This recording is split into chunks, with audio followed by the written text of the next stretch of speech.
লক্ষ লক্ষ ছেলেপেলেরা জিপিএ 5 পেয়েছে, যারা বলতে পারে না ইংরেজিতে যে আই অ্যাম জিপিএ 5, এরা যদি বিদেশে যায় মাননীয় স্পিকার, এদেরকে শো ইউর পাসপোর্ট বললে এরা পাসপোর্ট বুকে নিয়ে শুয়ে পড়বে মাননীয় স্পিকার। যদি মেজর হাফিজ সাহেব থাকতো আমি বলতাম 2009 সালে আমি ওরা বাই ইলেকশন করতে গিয়েছিলাম, ধানের শীষের ভোট দেওয়ার জন্য এক কর্মীর বুড়া আঙ্গুল কেটে দেওয়া হয়েছিল।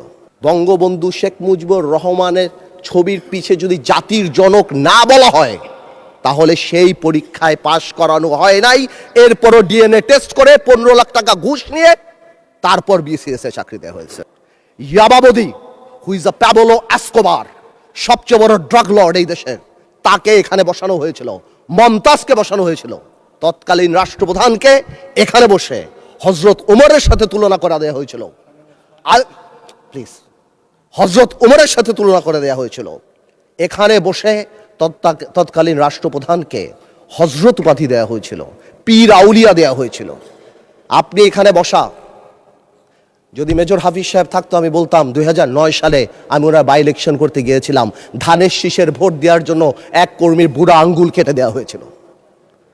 এই জিনিসগুলি আমরা কানেক্ট করতে পারি না, আমরা ইয়াং জেনারেশনকে পৌঁছাতে পারি না। তাহলে তারা রিয়েলাইজ করতো এরকম 36 দিনের জুলাইয়ের ছোট ছোট জুলাই আমরা 17 বছর উপলব্ধি করেছি। মাননীয় স্পিকার গেল সংসদের কথা, জুডিশিয়ারির কথা ইমাজিন করেন। আরস্কিন মেয়র পার্লামেন্টারি প্রসিডিংসে বলা আছে জুডিশিয়ারি নিয়ে আমাদের কথা বলা উচিত না, বাট আমার বলতে হচ্ছে একটা দেশ থেকে চিফ জাস্টিস ভেঙে চলে গিয়েছে। কি পরিমাণ ইন্টিমিডেশন, কি পরিমাণ প্রিজুডিশিয়াল এফেক্ট, সেটা আর অন্যান্য হাইকোর্টের জাস্টিস রূপে পড়া হয়।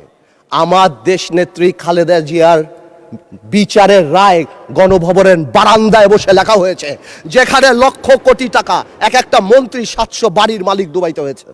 আজকে মাননীয় প্রধানমন্ত্রী বসা, উনার রায়ও হয়তো গণভবনের কোনো করিডোর থেকে রাখা হয়েছিল। জুডিশিয়ারিকে এভাবে ধ্বংস করে দেওয়া হয়েছে। ব্যুরোক্রেসি, তিতাসে নাকি কেজিতে করে টাকা খেত। ওয়াসার এমডিকে সরানোর জন্য হাইকোর্টে রিট করা হয়েছে, থাকসিন কি নাম তার।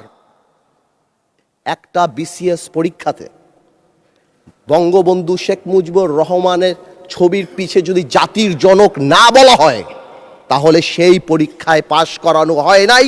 এরপরও ডিএনএ টেস্ট করে 15 লাখ টাকা ঘুষ নিয়ে তারপর বিসিএস এ চাকরি দেওয়া হয়েছে। এটা তো গেল শুধু এই সংবাদ মাধ্যম, চ্যানেল 1, দিগন্ত, ইসলামিক টিভি। পত্রিকার মালিকরা রাত্রে ঘুমাতে পারতো না। সামাজিক যোগাযোগ মাধ্যমে আমরা একটা ফেসবুকে স্ট্যাটাস লিখে 10 বার সেটা ডিলিট করতাম, চিন্তা করতাম এই বুঝি আইসিটি আমাদের ধরলো কিনা। ব্যবসায়ীদের কথা বলেন, বাংলাদেশের ব্যবসায়ীরা সব দলের সাথে সম্পর্ক থাকবে ঠিক আছে, কিন্তু কিছু ব্যবসায়ী ভয়ে চলে গিয়েছে।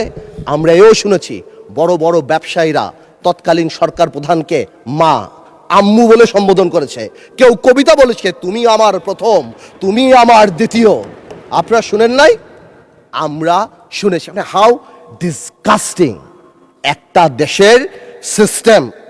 কিভাবে শিক্ষা মন্ত্রণালয়, আপনি চিন্তা করেন, আপনি যদি if you go to YouTube and search I am GPA 5, আপনি লক্ষ লক্ষ ছেলেপেলেরা জিপিএ 5 পেয়েছে, যারা বলতে পারে না ইংরেজিতে যে আই অ্যাম জিপিএ 5, এরা যদি বিদেশে যায় মাননীয় স্পিকার, এদেরকে শো ইউর পাসপোর্ট বললে এরা পাসপোর্ট বুকে নিয়ে শুয়ে পড়বে মাননীয় স্পিকার।